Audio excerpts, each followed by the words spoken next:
গাছ আমার খুব পছন্দ। ছোট্টবেলা থেকেই গাছ দেখলেই মনটা আনন্দে ভরে যায়। আমি সবসময় স্বপ্ন দেখি একদিন আমার ছোট্ট একটা ঘর হবে আর সেই ঘরটাকে ঘিরে থাকবে কত রকমের ফুল আর ফলের গাছ। ঠিক সেই স্বপ্নের দিকে এক ধাপ এগিয়ে আজকে আমি একটা গাছ লাগালাম।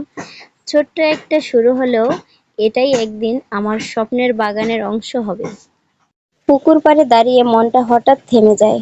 এই নিঃশব্দ জল যেন পুরোনো দিনের কথা বলে। শৈশবের ছায়া, মায়ের ডাকে ছুটে যাওয়া বিকেল, সব ভেসে ওঠে এই জলের আয়নায়।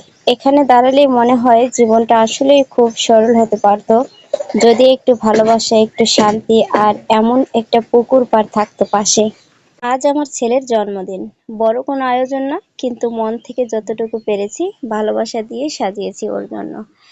একটু কেক, সামান্য সাজসজ্জা আর ওর মুখে সেই নিষ্পাপ হাসি, এটাই আমার আসল উপহার। এই ছোট্ট মুহূর্তই তো একদিন বড় স্মৃতি হয়ে থাকবে।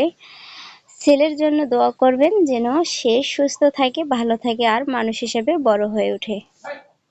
বৃষ্টির পানিতে ভিজে ভিজে চাল ধুলাম, না ছিল ছাতা, শুধু ছিল মাটির ঘ্রাণ আর বৃষ্টি শীতল ছোঁয়া।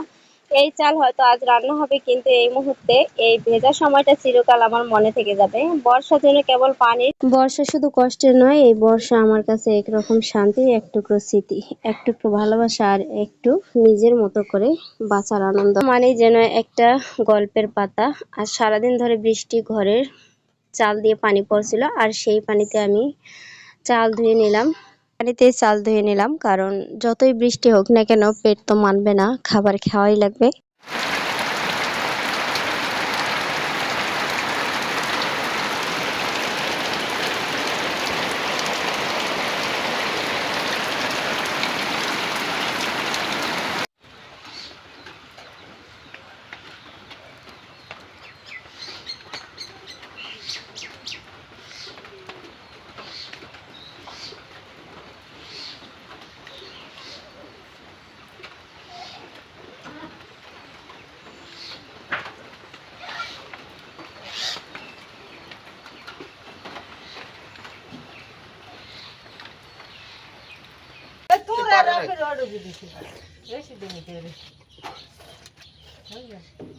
ফেরিপুর ঘরে একটা বাঘ আছে।